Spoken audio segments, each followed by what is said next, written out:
नीतं येन तस्मै श्री गुरुवे नमः।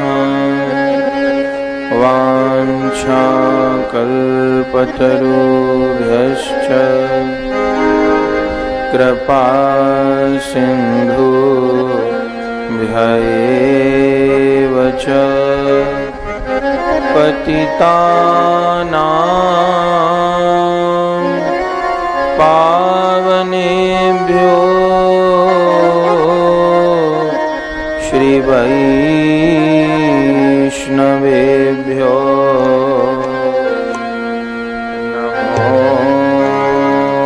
नमः। श्री गुरु चरण कमलेभ्यो नमो नमः। संत चरण कमलेभ्यो नमो नमः। श्री गुरु प्रेमानंदे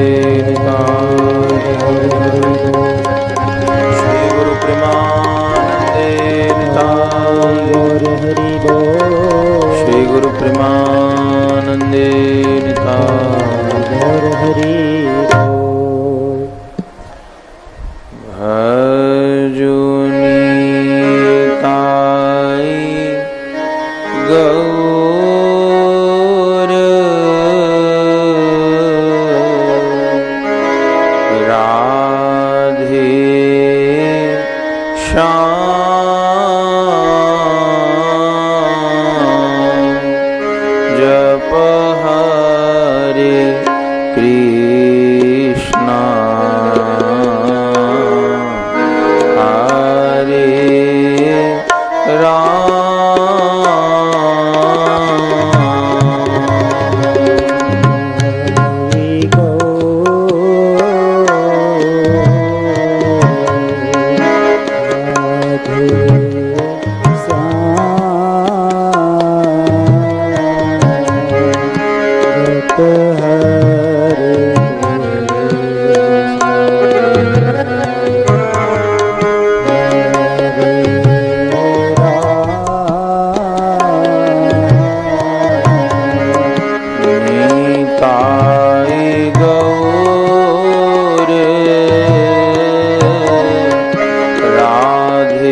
प्राणन प्यारे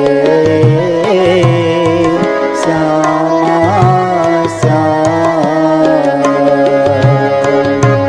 कृपा करो राधा, कृपा करो श्याम, मोह पे कृपा करो श्यामा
जय जय श्याम जय जय वृंदावन धाम, जय जय श्याम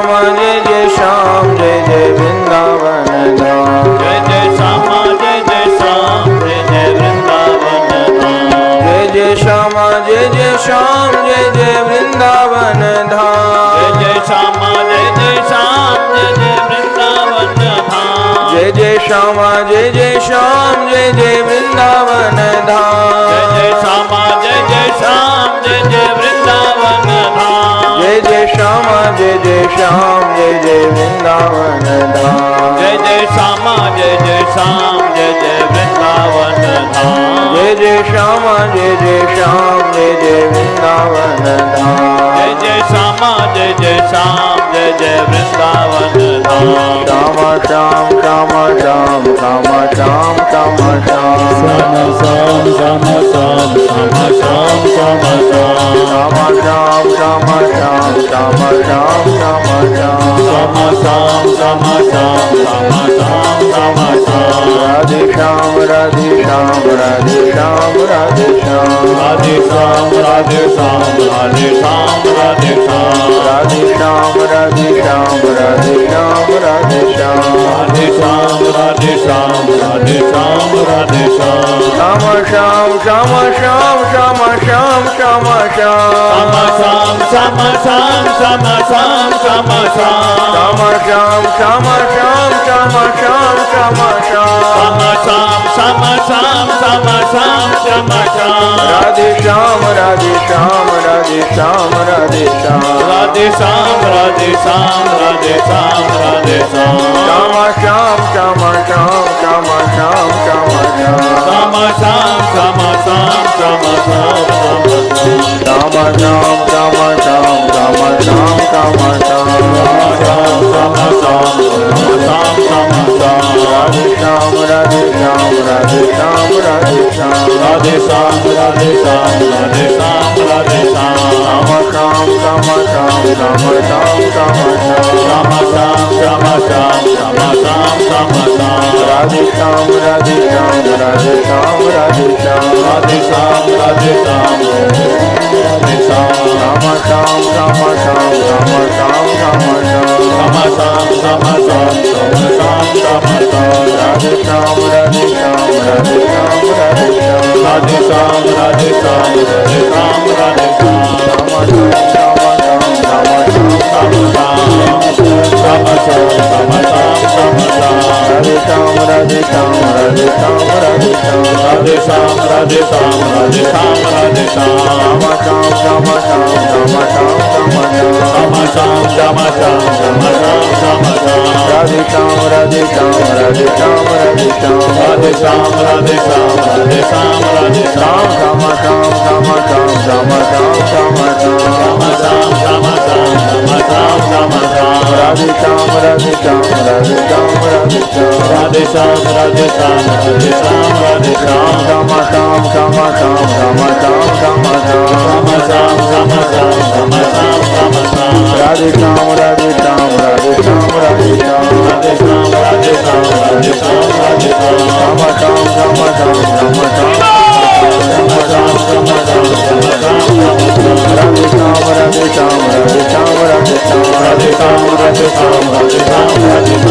श्याम राधे श्याम राधे श्याम राधे श्याम राधे श्याम राधे श्याम राधे श्याम राधे श्याम राधे श्याम श्यामा श्याम श्यामा श्याम श्यामा श्याम श्यामा श्याम राधे श्याम राधे श्याम राधे श्याम राधे श्याम राधे श्याम राधे श्याम राधे श्याम राधे श्याम राधे श्याम राधे श्याम राधे श्याम राधे श्याम राधे श्याम राधे श्याम राधे श्याम राधे श्याम श्यामा श्याम श्यामा श्याम श्यामा श्याम श्यामा श्याम श्याम श्याम श्याम श्याम श्याम श्याम श्याम राधे श्याम राधे श्याम राधे श्याम राधे श्याम राधे श्याम राधे श्याम राधे श्याम राधे श्याम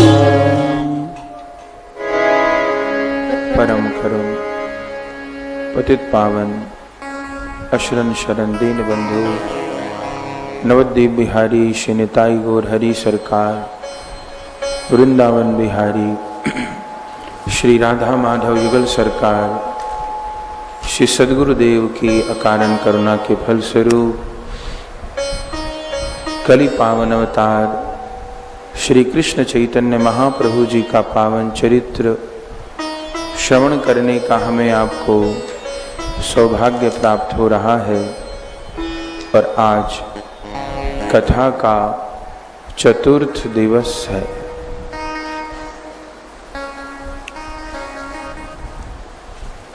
कल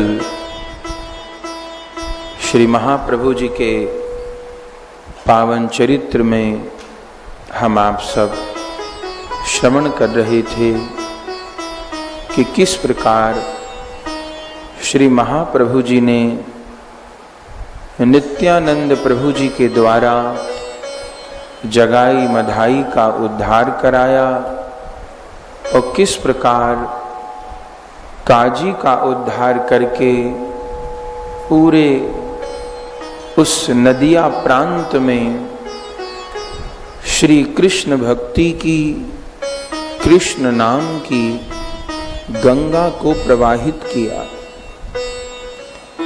और श्री व्यास पंडित जी के आंगन में विविध प्रकार की लीलाएं घटित हो रही हैं, जिसमें श्री व्यास पंडित जी के मृत पुत्र को महाप्रभु जी ने जीवन दान भी दिया और पुनः वो मृत पुत्र जीवित होकर और पुनः महाप्रभु जी को प्रणाम करके लीला में प्रविष्ट हुआ। श्रीमन महाप्रभु जी की अवस्था अब लगभग 24 वर्ष की हो रही है। श्रीमन महाप्रभु जी के द्वारा सर्वत्र कृष्ण भक्ति का प्रचार प्रसार हो रहा है, पर इतने पर भी कुछ ऐसे प्राणी अभी भी बाकी हैं जो साक्षात परमात्मा प्रकट हैं।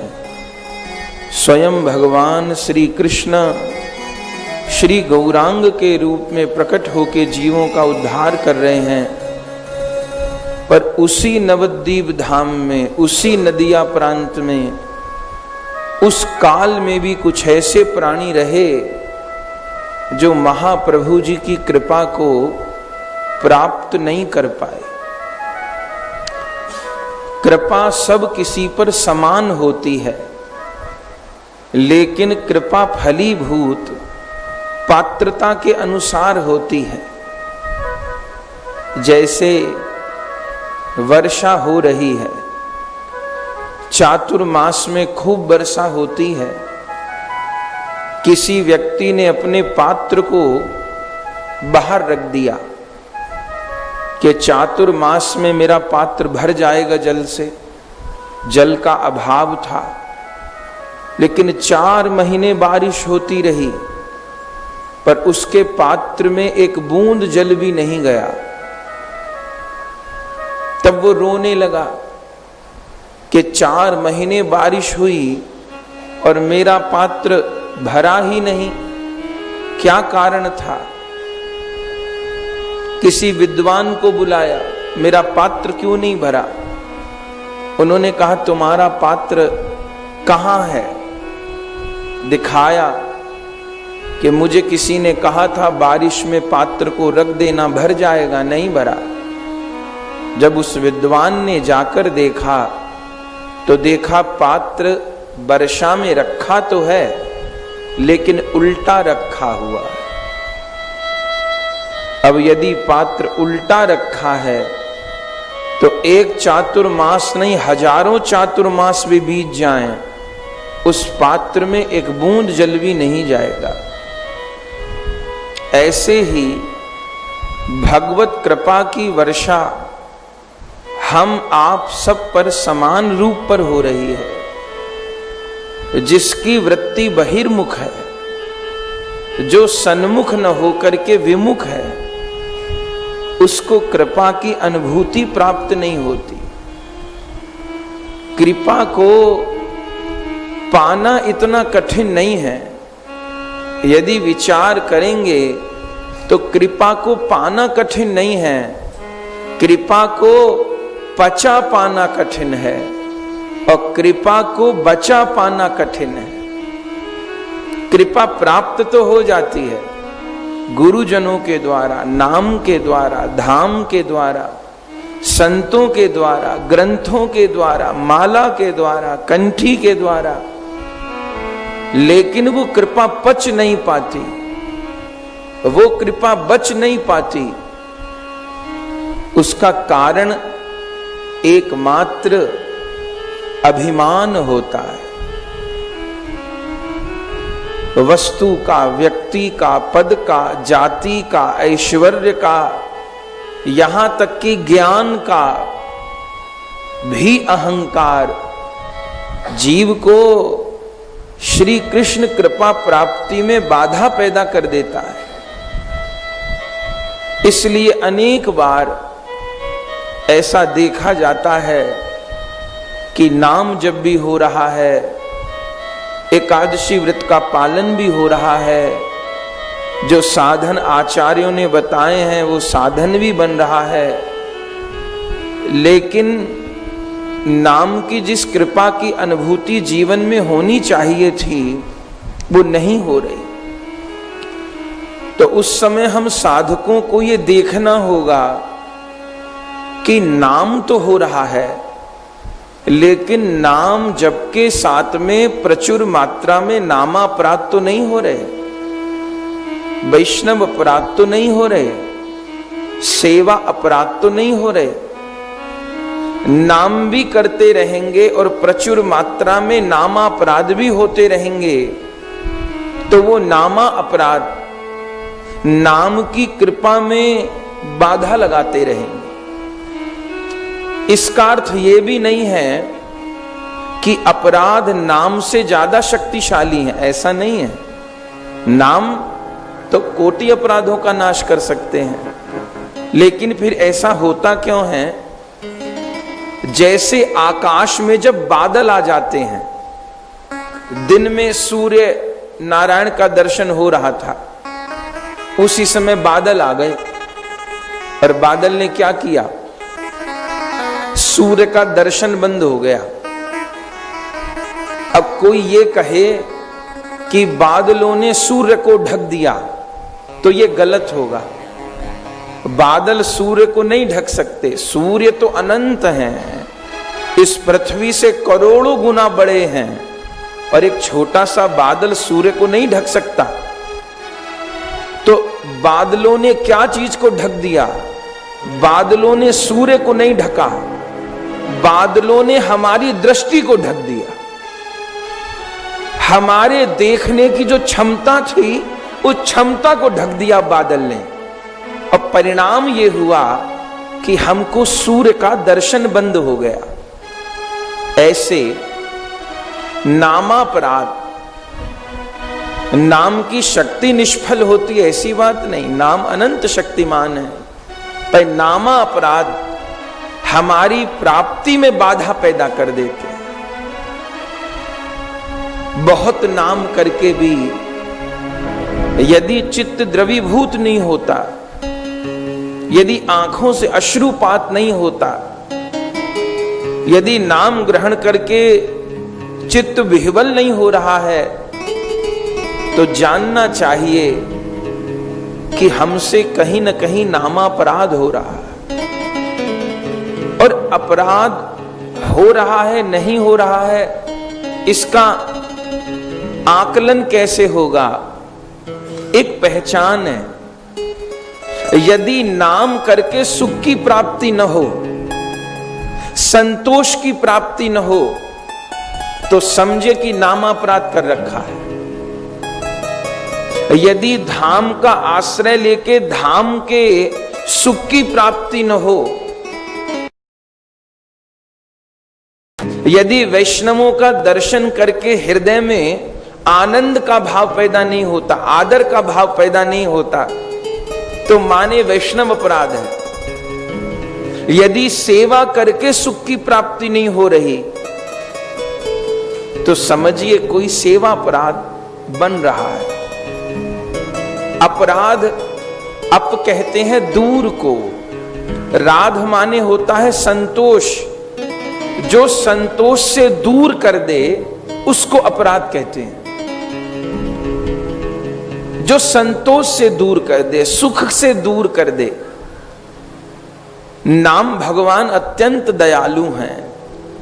इस कलयुग में कोई और साधन करे या न करे, एक मात्र श्री महामंत्र का आश्रय लेकर रहे तो केवल नाम भगवान जीव का सर्वित कल्याण करने की सामर्थ्य रखते हैं।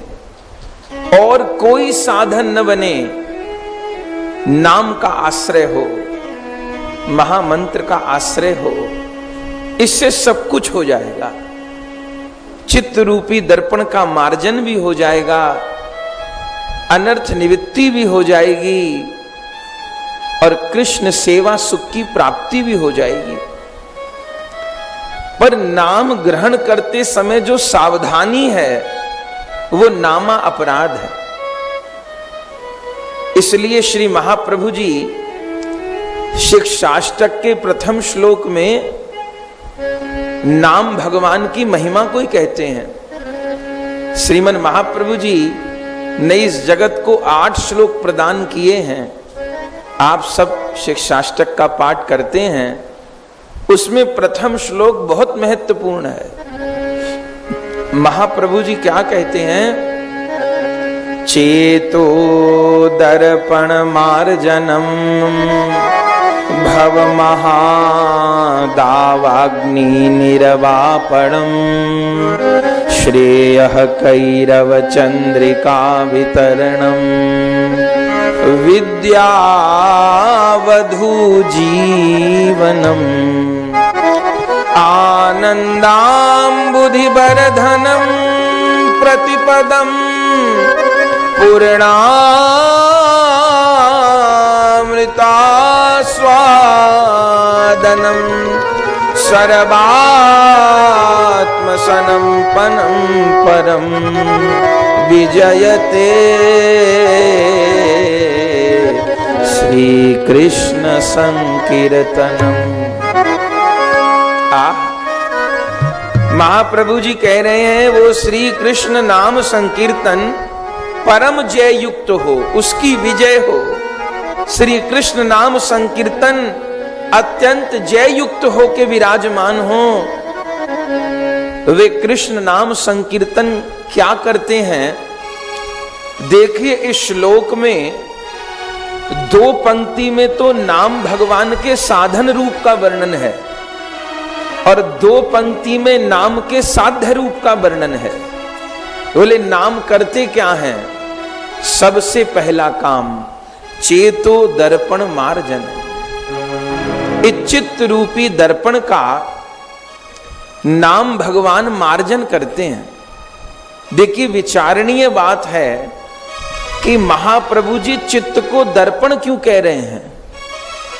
कोई और उपमा देते। दर्पण में क्या किया जाता है? दर्पण में मुख देखा जाता है, प्रतिबिंब देखा जाता है दर्पण में।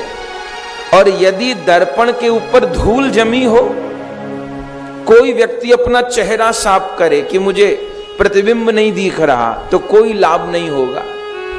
धूल अगर दर्पण पर जमी है, कितना पास दर्पण हो, प्रतिबिंब नहीं दिखेगा। और जैसे जैसे दर्पण के ऊपर से धूल साफ होगी, ऐसे ऐसे प्रतिबिंब दिखने लग जाएगा। जब पूरी तरह से दर्पण का मार्जन हो जाएगा, तुरंत पूर्ण सुस्पष्ट प्रतिबिंब दिख जाएगा। तो महाप्रभु जी चित्त को दर्पण क्यों कह रहे हैं? देखिए अंतःकरण चतुष्टय में 4 वस्तु हैं, मन, बुद्धि, चित्त और अहंकार। ये कहने के लिए 4 हैं, वैसे एक ही है। जिस समय हम संकल्प विकल्प करते हैं उस समय हम मन हैं।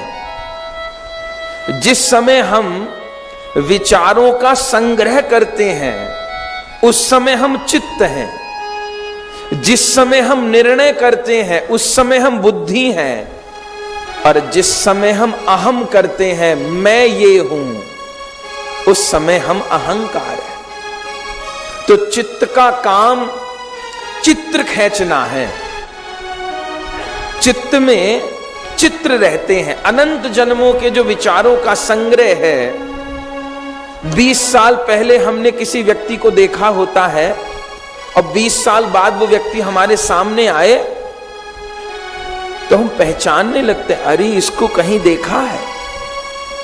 तो 20 साल पहले व्यक्ति को पहचानने का प्रयास कर रहे हैं, कैसे? कोई हमारी जेब में उसकी फोटो तो नहीं थी, तो फोटो कहां थी? चित्त के भीतर फोटो थी। चित्त का काम है चित्र खींच लेना, और ये चित्त सारे संसार के चित्र खींचता रहता है, लेकिन ये चित्त कभी श्याम सुंदर का चित्र नहीं खींच पाता। कारण क्या है कि चित्त रूपी दर्पण पर मैल जमी है। और एक बात और, जितने भगवान हमारे निकट हैं उतना निकट कोई नहीं हो सकता। क्यों? क्योंकि वो चेतना बनकर के सब जीवों के भीतर भी बैठे हैं। ईश्वर अंश जीव अविनाशी, चेतन अमल सहज सुख राशि। हमारे भीतर जो आत्मा है ये भी परमात्मा श्री कृष्ण का ही अंश है। हमारे भीतर जो चेतना शक्ति है वो भी श्री कृष्ण है। इसीलिए भागवत जी में उनको सच्चिदानंद रूपाय कहा गया। लेकिन भीतर वाले भगवान का कोई लाभ नहीं हो रहा। कारण क्या है? चित्त रूपी दर्पण पर मैल जमी हुई है, इसलिए भीतर वाले भगवान का कोई लाभ नहीं हो रहा। श्री महाप्रभु जी कहते हैं, नाम का आश्रय ग्रहण कीजिए तो क्या होगा? बोले, पहला काम, नाम भगवान चित्त रूप दर्पण का मार्जन करेंगे, चेतो दर्पण मार्जनम। और होगा क्या? जैसे जैसे चित्त रूपी दर्पण से धूल हटेगी, ऐसे ऐसे भगवान को आना नहीं है कहीं से, वे भीतर बैठे हैं। उस भीतर बैठे गोविंद का चित्त रूपी दर्पण में प्रतिबिंब आने लग जाएगा, अनुभव होने लग जाएगा, दर्शन होने लग जाएगा। जितनी जितनी मात्रा में चित्त रूपी दर्पण का मार्जन होगा, उतनी उतनी मात्रा में भगवत अनुभूति होगी। चेतो दर्पण मार्जनम। और दूसरी उपलब्धि क्या है?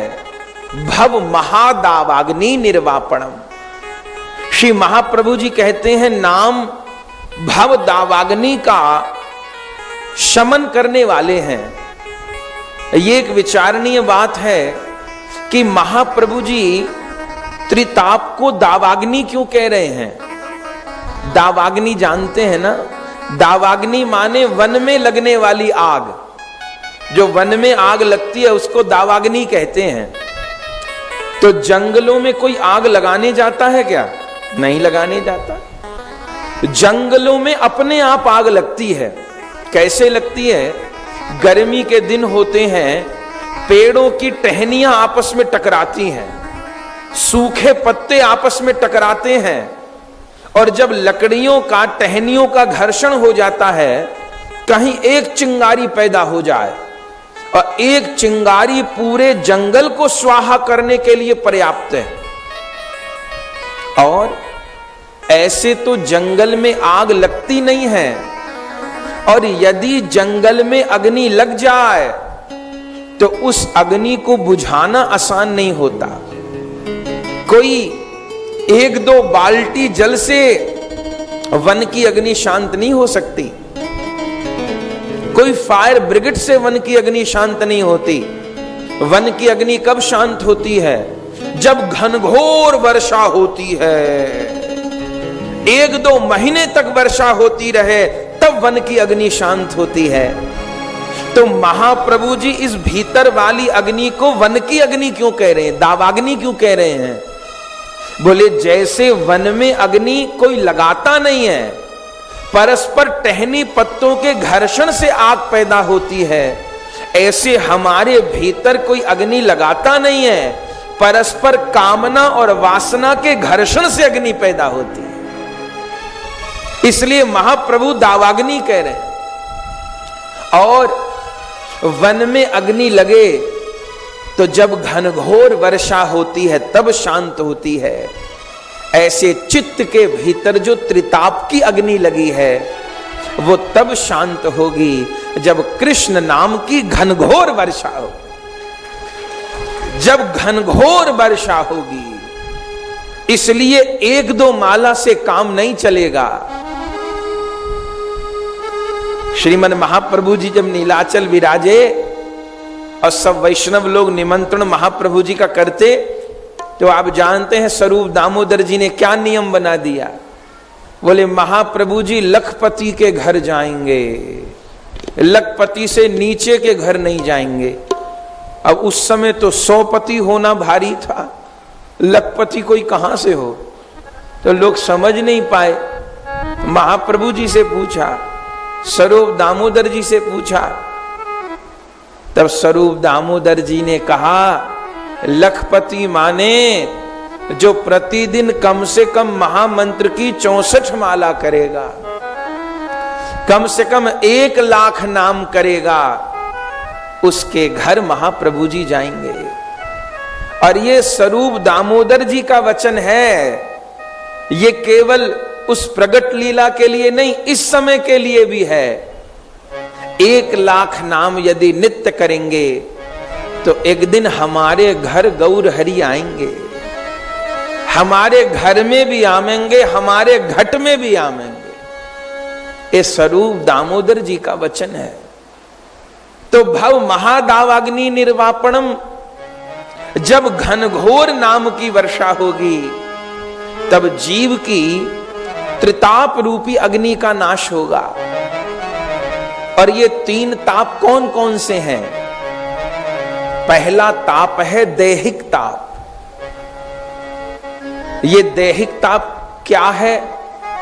शरीर के द्वारा और शरीर के संबंधों के द्वारा जो दुख मिल रहा है वो सब दैहिक ताप है।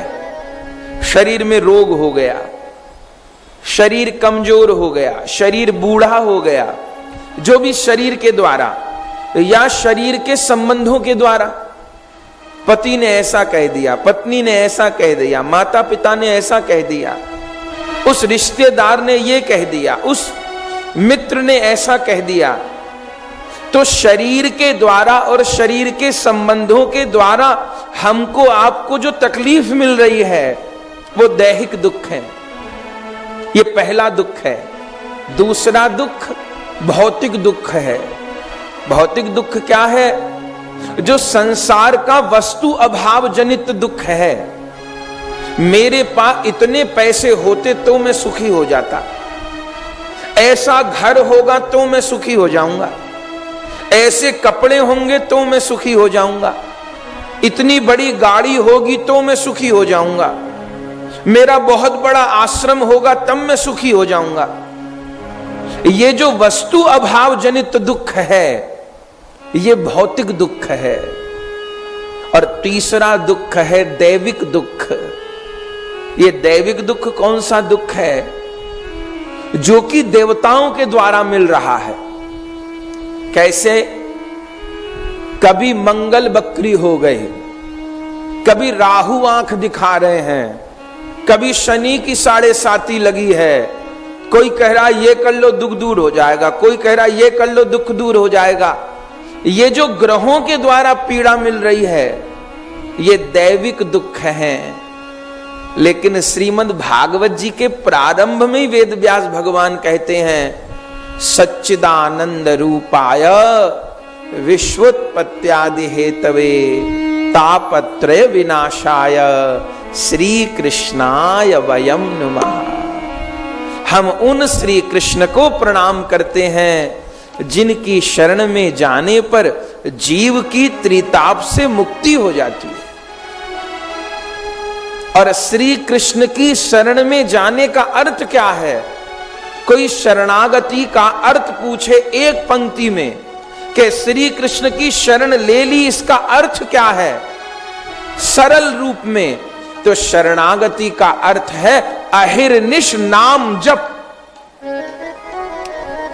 जो निरंतर भगवान नाम का आश्रय है यही भगवत शरणागति का स्वरूप है। अहिर्निश भगवन नाम का जप। तो भव महादावाग्नि निर्वापणम। महाप्रभु कहते हैं नाम भगवान जीव के त्रिताप को शमन करने वाले हैं।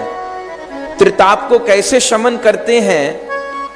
जब साधक को यह पता चल जाता है कि मैं देह नहीं हूं, मैं संबंध नहीं हूं, जीवेर स्वरूप है नित्य कृष्णदास, मैं केवल केवल केवल श्री कृष्ण का हूं, श्री कृष्ण ही एकमात्र मेरे हैं और ये शरीर मुझे श्री कृष्ण की प्राप्ति के लिए मिला है। तब बताइए उसका दैहिक दुख दूर होगा कि नहीं होगा? जब ये भरोसा हो जाएगा ये देह में नहीं हूं और संबंध में नहीं हूं, जिनको मैं अपना मान रहा हूं वे मेरे अपने नहीं हैं। हर जन्म में नए माता पिता, नया पति, नई पत्नी, नई संतान, नया घर, नया जाति, नया कुल, सब कुछ नया मिल जाता है। मेरे एकमात्र सदा सदा से नंद नंदन श्याम सुंदर ही मेरे हैं। लेकिन कितनी विडंबना, जो सदा सदा से मेरे हैं उनको मैं पराया माने हुए हूं और जो पराए हैं उनको मैं अपना माने हुए हूं। जब ये बात समझ में आएगी तब दैहिक दुख दूर होगा। और भौतिक दुख दूर कैसे होगा? जब ये समझ आएगा कि मेरी असली संपत्ति तो भगवान नाम है। असली संपत्ति। कितने लोग कटाक्ष करते हैं ये संख्या रख के माला क्यों करी जाए? वैष्णवों की माला में माला तो होती है, संख्या वाले मन के भी होते हैं। एक तरफ 16 मन का होते हैं, एक तरफ 4 मन का होते हैं। 16 मन का जब नीचे आ जाते हैं तब 1 मन का नीचे आ जाता है, चारों नीचे आ जाते हैं तो फिर 64 माला हो गई, 1 लाख नाम हो गया। संसार में अनेक लोग कटाक्ष करते हैं कि संख्या रखने की क्या जरूरत है, वो भगवान बिना गिने दे रहा है, उसका नाम गिन के लेने की क्या जरूरत है? ऐसा प्रश्न किया जाता है। भगवान तो सबको बिना गिने दे रहा है, पे हम किसको बिना गिने दे रहे हैं? भगवान तो बिना काउंटिंग के हमें दे रहा है, पे हम किसको बिना काउंटिंग के दे रहे हैं? हम तो बिना गिने किसी को नहीं दे रहे। तो नाम की माला की संख्या रखना, इसके पीछे विज्ञान क्या है? आचार्यों का विज्ञान यह है कि नाम के प्रति लोभ पैदा, जैसे धन के प्रति लोभ पैदा होता है। अब मेरे पास इतने लाख हो गए, अब इतने करोड़ हो गए, अब इतना पैसा हो गया। बैंक में पैसा बढ़ता है, व्यक्ति खुश होता है। माला के पीछे संख्या रखने का कारण यही है कि जो लोभ हमारा धन के प्रति है वो लोभ हमारा नाम के प्रति हो जाए। अभी मैंने इतनी माला की, अब कल फिर मैं 4 माला बढ़ा के करूंगा। अभी मैं केवल 16 माला कर पाता हूं, मैं 20 माला कब कर पाऊंगा? अभी 32 माला होती हैं, मैं 64 माला कब कर पाऊंगा? इतने इतने वैष्णव लोग इतना नाम कर रहे हैं, मुझसे कम क्यों होता है? मेरे नाम की गति इतनी कम क्यों है? मैं बार बार नाम क्यों भूल जाता हूं? जब ये चिंतन होगा तब धीरे धीरे जीव का भौतिक दुख दूर होगा। अभी इस बात का दुख है, मेरे पास ऐसा घर क्यों नहीं है, ऐसी गाड़ी क्यों नहीं है, इतना पैसा क्यों नहीं है। जब नाम भगवान की कृपा होगी तब इस बात का दुख होगा कि मुझे भगवत लीला की अनुभूति क्यों नहीं होती है, मुझे स्वप्न में श्री वृंदावन का दर्शन क्यों नहीं होता है, मुझे रूप सनातन गोस्वामी पाद का दर्शन क्यों नहीं होता है, नाम जप के मुझे अश्रुपात क्यों नहीं होता है, मुझे सोते हुए स्वप्न में बुरी वस्तुओं का दर्शन क्यों होता है, महाप्रभु जी के चरणों में मेरी प्रीति क्यों नहीं होती है। इस बात का अभाव जागृत होगा तब तब भौतिक दुखों की निवृत्ति हो जाएगी। और दैविक दुखों की निवृत्ति कैसे होगी? जो ग्रहों के द्वारा दुख मिल रहा है, देखिए ग्रह स्वतंत्र नहीं है, ग्रह परतंत्र है। सब ग्रह भगवान के नौकर हैं। भगवान ने सबको एक एक विभाग दे दिया है। शनि देव को विभाग दे दिया, मंगल को विभाग दे दिया, राहु को विभाग दे दिया। और इन ग्रहों की हमसे कोई दुश्मनी नहीं है। ये ग्रह हमारे करे का फल हमको दे रहे हैं। हमारी कोई शनि देव से लड़ाई है कि वो हमारी पत्री में 7.5 लगा के बैठ गए? वे स्वतंत्र नहीं है, वे परतंत्र हैं। वे जीव को उसके कर्मों का फल प्रदान कर रहे हैं। लेकिन जब हम कृष्ण दास हो जाएंगे, अरे किसी व्यक्ति की प्रधानमंत्री से जान पहचान हो जाए यदि, तो फिर उसको कोई गली का गुंडा सताता है क्या? कोई बदमाश, कोई डाकू उसको सताता है क्या? नहीं। अरे इसका तो सीधा प्रधानमंत्री से परिचय है, लोग दूर से प्रणाम करते हैं, हाथ जोड़ते हैं। तो जब तक हम श्री कृष्ण से विमुख हैं, तब तक ग्रह हमको आंख दिखा रहे हैं। और जिस दिन हम सही अर्थ में कृष्ण दास हो जाएंगे, तो ये ग्रह तो प्रणाम करेंगे। ये ग्रह कोई प्रतिकूल फल देने वाला नहीं होगा, ये ग्रह अनुकूल फल देने वाले हो जाएंगे। तो भव महादावाग्नि निर्वापणम।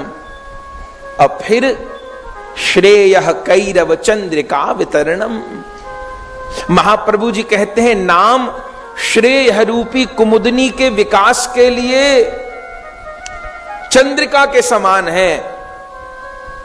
अर्थ क्या है?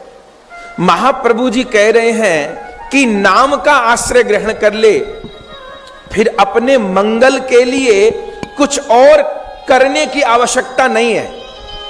इसलिए एक नामापराध यह भी है कि नाम के समान किसी अन्य साधन को मानना, यज्ञ को, किसी अनुष्ठान को, किसी और साधन को। इसका अर्थ ये नहीं, यज्ञ की निंदा नहीं हो रही है, यज्ञ बहुत अच्छी चीज है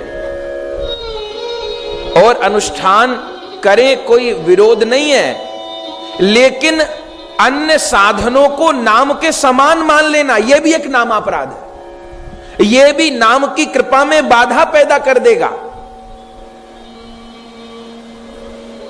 तो अन्य साधनों के समान नाम को मानना, यह भी नाम की कृपा में रुकावट पैदा कर देगा।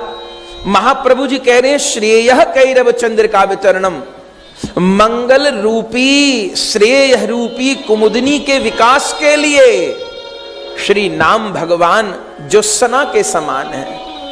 माने नाम का आश्रय ग्रहण कर लिया, अब अपने लोक परलोक की चिंता करने की जरूरत नहीं है। बस नाम भगवान का आश्रय ग्रहण करिए। नामापराध से सावधान होकर के नाम भगवान का आश्रय ग्रहण करें। हमारे लिए जो परम मंगल होगा, नाम भगवान वही हमारे लिए कर देंगे। लेकिन नाम का आश्रय ग्रहण करके फिर धीरज रखे। क्यों? क्योंकि नाम की कृपा दो प्रकार की है, एक अनुकूल कृपा है, एक प्रतिकूल कृपा है। जैसे एक बालक को मां मिठाई खिलाती है, प्यार करती है, यह उसकी अनुकूल कृपा है। और उस बालक को पैर में फोड़ा हो गया, डॉक्टर को दिखाया, डॉक्टर ने कहा दवा से ठीक नहीं होगा, काटना पड़ेगा, चीरा लगा करके फोड़ा निकालना पड़ेगा। अब माता अपने बच्चे को डॉक्टर के ले गई। अब डॉक्टर चीरा लगा रहा है पैर के ऊपर, बच्चा चीख रहा है, चिल्ला रहा है, अपने मां को गाली दे रहा है, तू बहुत बुरी है, तू डॉक्टर के पास ले आई, मुझे बहुत पीड़ा हो रही है। तो आप बताइए, मां क्या बेटे की दुश्मन है? वो अपने बच्चे को डॉक्टर के पास लाई है, ऑपरेशन करा रही है, बुरा कर रही है क्या? बुरा नहीं कर रही। उसको पता है अगर चीरा नहीं लगवाया गया तो हो सकता है मेरे बच्चे का पैर काटना पड़ जाए। तो ये मां की कृपा नहीं है, ये भी कृपा है। मिठाई खिलाना भी कृपा है और चीरा लगवाना भी कृपा है। मिठाई खिलाना अनुकूल कृपा है और चीरा लगवाना प्रतिकूल कृपा है। इसलिए जब हम नाम भगवान के शरणागत होते हैं तो जब अनुकूल अनुकूल बातें होती हैं तब तो हम राजी होते हैं, भाई बहुत बढ़िया। अब कभी जीवन में प्रतिकूलता भी आएगी, कभी अपमान भी होगा, कभी शरीर को रोग भी लगेगा, कभी धन की हानि भी होगी, कभी निंदा भी होगी। उस समय में हम आप उखड़ जाते हैं, ये ठीक नहीं। एक वैष्णव उसको कहते हैं जो अपने जीवन की प्रत्येक घटना में कृष्ण कृपा का अनुभव करता है। ठाकुर जी मंगल भवन अमंगल हारी हैं, वो मंगल छोड़ जीव का अमंगल कर नहीं सकते। श्रेय कैरव चंद्र का अवतरणम, मैंने नाम भगवान का आश्रय ले रखा है, मेरे जीवन में जो घटेगा वो मंगल ही होगा। भले मुझे आज समझ नहीं आ रहा, मुझे आज लग रहा है कि ये तो विपरीत परिस्थिति है, ये कठिनाई है, बहुत बुरा हो गया।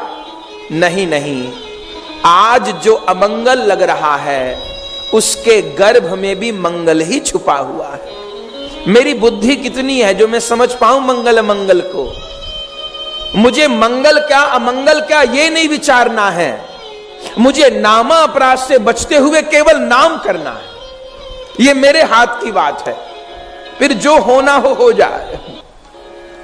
इसको कहते हैं श्रेय कैरव चंद्र का वितरणम और विद्या बधू जीवनम।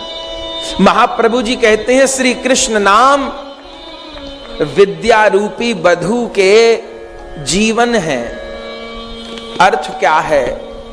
जितनी भी विद्या है, जितनी भी योग्यता है, वो स्त्री के समान है और नाम भगवान पुरुष के समान है।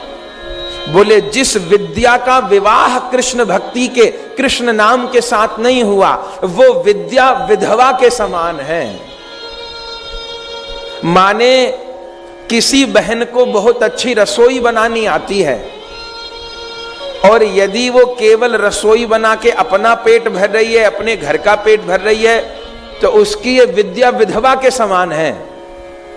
अब किसी बहन को, भाई को रसोई बनानी बहुत अच्छी आती है, वो रसोई इसलिए बना रही है कि मैं जगन्नाथ जी को भोग धरूंगी, मैं ठाकुर जी को भोग धरूंगी, मैं महाप्रभु जी को भोग धरूंगी। तो ये हो गया विद्या वधू जीवनम। ये आपकी विद्या, ये आपकी कला अब सुहागिन हो गई। रसोई पहले भी बना रहे थे, अब भी बना रहे हैं, पर अब लक्ष्य कृष्ण सेवा है, तो वो रसोई बनाना भी भजन है। घर की सफाई झाड़ू बुहारी पहले भी करते थे, पर तब घर को अपना मान के करते थे। एक वैष्णव भी घर की सफाई करता है, पर इस भावना से कि ये घर मेरा घर नहीं है, मेरे ठाकुर जी का है। वो केवल मंदिर में ही थोड़ो बैठे रहते होंगे, कभी ड्राइंग रूम में भी आएंगे, कभी आंगन में भी आएंगे, कभी बालकनी में भी आएंगे। कहीं धूल होगी तो ठाकुर जी के चरणों पे लग जाएगी। इसलिए मुझे अपने पूरे घर को साफ रखना है। यदि ये भावना है तो झाड़ू पोता लगाना भी भजन है। कितना सरल, इससे सरल कुछ होगा? केवल भावना को बदलना है। विद्या वधू जीवनम। जो विद्या, जो योग्यता, जो कला भगवत भक्ति के साथ नहीं जुड़ी है, वो विधवा है। क्योंकि विद्या रूपी वधू के जीवन भगवन नाम है। विद्यावधू जीवनम। और फिर जब ये चार बात पूरी हो जाए, चेतो दर्पण मार्जनम भव महादावाग्नि निर्वापणम श्रेय कैरव चंद्रिका वितरणम विद्यावधु जीवनम। जब ये 4 बात पूरी हो जाती हैं तब और 4 बात होती हैं। ये साध्य है नाम का क्या? आनंदम बुधिवर्धनम। तब चित्त के भीतर आनंद का सागर उछलने लगता है, आनंद का सागर उछलने लगता है। एक कृष्ण नाम कहकर श्री कृष्ण के संपूर्ण रूप माधुर्य का आस्वादन होने लगता है। आनंदाम्बुधिवर्धनम प्रतिपदम पूर्णामृतास्वादनम। एक एक पद में पूर्ण अमृत का आस्वादन होता है। सर्वात्म संपन्नम परम विजयते श्री कृष्ण संकीर्तनम। श्री कृष्ण नाम संकीर्तन सर्वात्म के लिए स्नानकारी होकर के, परम कल्याणकारी होकर के विराजमान हो जाते हैं। श्रीमन महाप्रभु जी ये नामोपदेश कर रहे हैं नवद्वीप वासियों को, भक्तों को। देखिए, सारे सत्संग का फल तो नाम संकीर्तन के भीतर, नाम जप के भीतर निष्ठा हो जाना है, पर फिर सत्संग क्यों, कथा क्यों? कोई एक पंक्ति में पूछे कि कथा का फल क्या है, सत्संग का फल क्या है, तो सत्संग इसलिए सुना जाता है कि हमारी नाम के भीतर निष्ठा हो जाए। अभी हम नाम और नामी को 2 मानते हैं। सत्संग सुन के हमें यह भरोसा हो जाए, जो श्री कृष्ण नाम है वही श्री कृष्ण है, जो श्री राधा नाम है वही श्री राधा है, जो गौरांग नाम है वही गौरांग है। नाम और नामी में कोई भेद नहीं है। इस भरोसे के लिए सत्संग है, इसी के लिए गौर कथा है, इसी के लिए भागवत जी, गीता जी, सब इसीलिए। तो महाप्रभु जी नामोपदेश कर रहे हैं और ये भी बता रहे हैं, ये उपदेश महाप्रभु जी ने रूप गोस्वामी जी को भी दिया है आगे, और फिर रूप गोस्वामी जी ने भक्ति रसामृत सिंधु में बहुत सुंदर वर्णन किया है। जो प्रेम प्राप्ति की 9 दशा बताई है। पहला स्तर क्या है? श्रद्धा, फिर साधु संग, भजन क्रिया, अनर्थ निवृत्ति, निष्ठा, आसक्ति, रुचि, भाव और प्रेम। रूप गोस्वामी जी ने कहा है पहला स्तर है श्रद्धा। श्रद्धा के बिना इस मार्ग में प्रवेश नहीं है। श्रद्धा माने क्या होता है? नाम के भीतर, गुरुजन के भीतर, ग्रंथ के भीतर, कथा के भीतर, ठाकुर जी के भीतर, तुलसी महारानी के भीतर, एकादशी के भीतर जो महत्व बुद्धि है, जो महत्व बुद्धि है, इस महत्व बुद्धि को ही श्रद्धा कहते हैं। महत्व बुद्धि चरणामृत के भीतर जो महत्व बुद्धि है। अगर महत्व बुद्धि नहीं तो तुलसी जी एक पौधा है, और महत्व बुद्धि है तो ये तुलसी नहीं, ये कृष्ण प्रिया है। ये श्री कृष्ण से मिलाने की सामर्थ्य रखती हैं। एक सामान्य व्यक्ति के लिए वनस्पति है। लोग तुलसी जी को चाय में उबाल के पीते हैं। वैष्णव कभी पानी में तुलसी जी को उबाल के नहीं पिएंगे। जिनका भजन करते हैं उनको पानी में उबाल के चाय बनाएंगे, या औषधि के लिए पानी में उबाल। किसी गर्म वस्तु में तुलसी दल नहीं छोड़ा जाता। जब भोग लगाने लायक वस्तु हो जाती है तब तुलसी दल पधराए जाते हैं, क्योंकि तुलसी दल छोड़ते ही तो श्री कृष्ण पाने लगते हैं। तो एक सामान्य व्यक्ति के लिए तुलसी वनस्पति है, पौधा है। हम वैष्णवों के लिए वृंदा महारानी है। क्यों? क्योंकि श्रद्धा है। श्रद्धा माने महत्व बुद्धि। यह पहला स्तर है, आदौ श्रद्धा। श्रद्धा के बिना इस मार्ग में प्रवेश नहीं। फिर श्रद्धा के बाद दूसरा स्तर है साधु संग। जब श्रद्धा होती है तब साधु संग बनता है। सत्पुरुषों का संग, साधु का संग, संत का संग, प्रेमी का संग। और साधु संग अत्यंत आवश्यक है, अत्यंत आवश्यक है। साधु संग के बिना काम नहीं बनता, लेकिन सजातीय साधु संग करना है, विजातीय नहीं, सजातीय साधु संग करना है। और आज तो सत्संग के नाम पर बहुत माथा बिगाड़ने वाली बातें भी संसार में हो रही हैं। कितने कितने नाटक हो रहे हैं, आप सब जानते हैं। जो लोग कहते हैं श्री राम का, श्री कृष्ण का भजन न करो, तो क्या करें? बोले गुरु जी का भजन करो, गुरु जी भगवान का अवतार हैं और वही उद्धार कर देंगे। राम कृष्ण की भक्ति न करो, एकादशी मत रखो, तुलसी धारण मत करो। वो लोग भी सत्संग करते हैं, लेकिन हमारे आचार्यगण कहते हैं जो गुरु लोग अपने को भगवान बता रहे हैं, वे भगवान नहीं, वे श्वान हैं।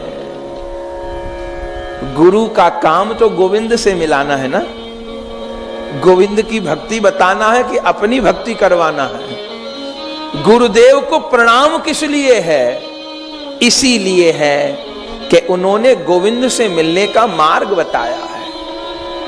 हम लोगों की गुरुजन के प्रति भावना क्या है कि मेरे गुरुदेव कौन हैं? मेरे गुरुदेव श्री कृष्ण के अत्यंत प्रिय परिकर हैं, श्री कृष्ण के अत्यंत प्रिय दास हैं, राधा रानी की दासी हैं। उन्होंने अपने प्रेम से, अपने भजन से राधा गोविंद को बस में कर रखा है।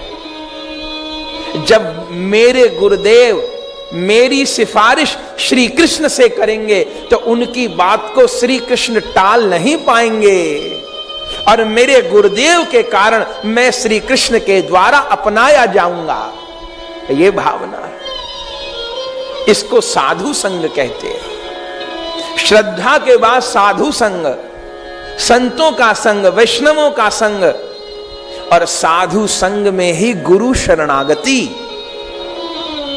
फिर तीसरा स्तर, अब गुरु शरणागति हो गई, तब तीसरा काम भजन क्रिया, भजन क्रिया प्रारंभ। अब गुरु लोग ने जो साधन बताया है, अब अपनी बुद्धि को नहीं चलाना है, अब गुरु लोग ने जो साधन बताया है उसको करना है। भजन क्रिया, भजन क्रिया, भजन क्रिया। खूब भजन करे, एक भी श्वास को व्यर्थ जाने दे नहीं। श्री कृष्ण के लिए रोए, तड़पे, बिना रोए काम चलेगा नहीं। संसार के लिए कितना रोते हैं, बहुत रोते हैं। धन न हो, परिवार में किसी की मृत्यु हो जाए, अपमान हो जाए, रोग हो जाए, बहुत रोते हैं। लेकिन दुर्भाग्य है, श्री कृष्ण के लिए रोना नहीं आता, श्री कृष्ण के लिए रोना नहीं आता। महाप्रभु जी कहते हैं, नैनम गलदश्रुधारया वदनम गदगद रुद्धया गिरा, पुलकैर निचितम बपू कदा तब नाम ग्रहणे भविष्यति। हे नंद नंदन, ऐसी कृपा कब होगी जब आपका नाम ग्रहण करके नैनम गलदश्रुधारया, मेरे नेत्रों से अश्रुधार छूटेगी। वदनम गदगद रुद्धया गिरा, मेरी वाणी अवरुद्ध हो जाएगी। पुलकैर निचितम बपू, मेरी सारी देह पुलकावली से भर जाएगी। कदा कदा कदा तब नाम ग्रहणे भविष्यति, ऐसी मेरी दशा कब होगी जब आपका नाम ग्रहण करते मेरा चित्त द्रवीभूत होगा। इसको कहे भजन क्रिया। रोकर श्री कृष्ण को पुकारना है, रोना है, रोना है। जैसे जो बहुत मैला कपड़ा होता है ना, उसको धोना हो, अगर थोड़ा मैल कपड़े पे है तो हल्के से छूट जाएगा, और बहुत दिनों का गंदा कपड़ा है तो उसको गर्म पानी में डालना पड़ता है, साबुन मिला के, फिर गर्म पानी में डाले रखना पड़ता है, फिर मैल फूल जाता है, फिर रगड़ना होता है उसको, तब मैल साफ होता है। ऐसे ही अंतःकरण में अनंत जन्मों का मैल जमा है, अनंत जन्मों का। बिना भाव के भी नाम करेंगे तो नाम तो कृपा करेंगे ही, पर यदि बिना भाव के नाम करेंगे, बिना व्याकुलता के नाम करेंगे, केवल संख्या पूरी करने के लिए नाम करेंगे, तो कृपा प्राप्ति में विलंब होगा। ये नहीं कह रहे नहीं होगी, होगी, लेकिन विलंब बहुत हो जाएगा। एक कोस का, एक मील का रास्ता 100 मील का बन जाएगा, विलंब होगा।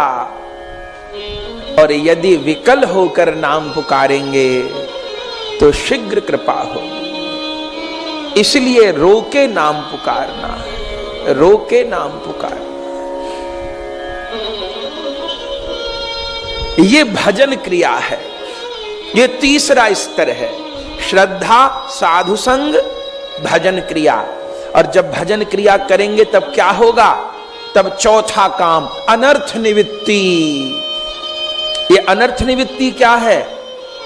जब हम भजन क्रिया में लगेंगे तो अनर्थों की निवृत्ति होगी। अनर्थ माने जो अनंत जन्मों का पाप भीतर बैठा है, जो अनंत जन्मों में बुरे कर्म कर आए हैं, उनकी निवृत्ति होगी। अनर्थ निवृत्ति कैसे होती है? अनर्थ निवृत्ति 3 प्रकार से होती है। श्री रूप गोस्वामी जी बताते हैं कैसे। पहले तो धन की हानि के रूप में, दूसरे शरीर की हानि के रूप में, रोग लगे शरीर में, यह भी अनर्थ निवृत्ति का एक रूप है। धन की हानि हो, यह भी अनर्थ निवृत्ति का रूप है। और तीसरा सम्मान की हानि, अपमान हो, तिरस्कार हो, निंदा हो, इससे भी अनर्थ निवृत्ति होती है। अब इस अनर्थ निवृत्ति में कितना समय लगेगा ये कोई निश्चय नहीं है। जिसके जितने ज्यादा अनर्थ होंगे उतना ज्यादा अनर्थ निवृत्ति में समय लगेगा।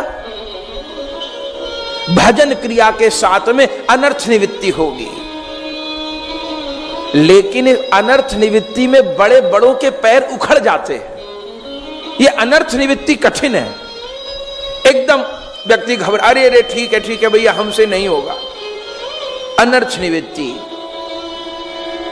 अनर्थ निवृत्ति के समय नाम करते करते चित्त में काम पैदा होगा, क्रोध पैदा होगा, लोभ पैदा होगा, मोह पैदा होगा, अहंकार पैदा होगा, ईर्ष्या द्वेष पैदा होगा। घबराए नहीं।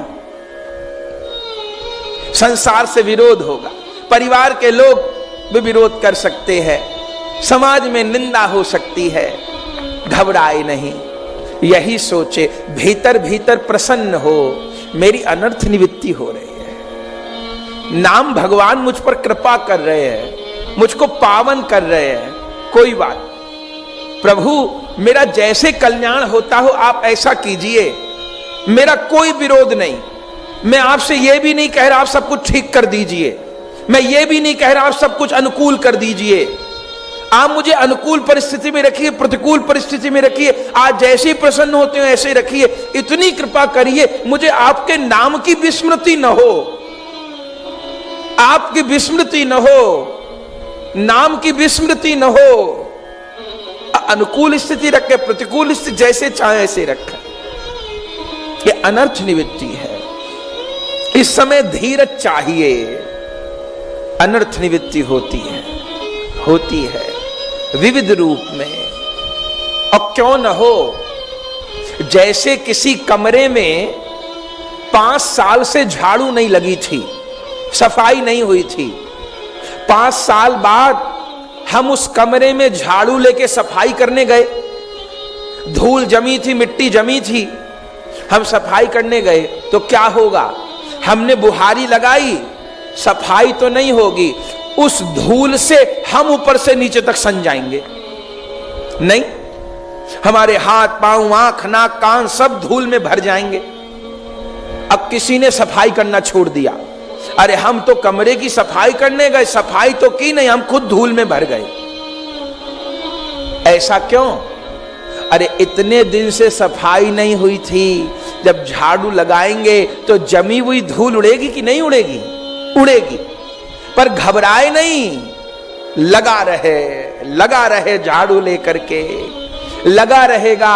एक दिन धूल उठनी बंद हो जाएगी, धीरे धीरे वो कमरा साफ हो जाएगा, ठाकुर जी का सिंहासन विराजमान करने लायक हो जाएगा वो कमरा। और जो थोड़ी देर में ही झाड़ू छोड़ के भाग जाएगा, उसका कमरा साफ नहीं होगा। ऐसे जब भजन क्रिया में हम लगते हैं, अनर्थ निवृत्ति होती है। चित्त के भीतर जो संस्कार जमे हैं, काम के, क्रोध के, लोभ के, मोह के, अहंकार के, ये उठते हैं। अनेक बार होता है भजन करते काम व्याप गया, क्रोध व्याप गया, लोभ व्याप गया, अहंकार बढ़ गया। तो घबराए नहीं, नाम पुकारे, खूब नाम पुकारे, रोके नाम पुकारे। नरसिंह भगवान को प्रार्थना करे, हे नरसिंह, आप तो हिरण्याकश्यप को मारने वाले हो, मेरे चित्त के भीतर भी हिरण्याकश्यप बैठा हुआ है। ये विमुक्ता रूप, ये काम क्रोध लोभ मोह अहंकार मुझे सब सता रहे हैं। हे नरसिंह, मेरे भीतर बैठे राक्षसों को मार दो। नाम भगवान से प्रार्थना करे, हे नाम भगवान मुझ पर कृपा करो, ये विकार मुझे आपकी ओर से हटाना चाह रहे हैं। ठाकुर जी को प्रार्थना करे, हे गोविंद, मैं आपको पाना चाहता हूं,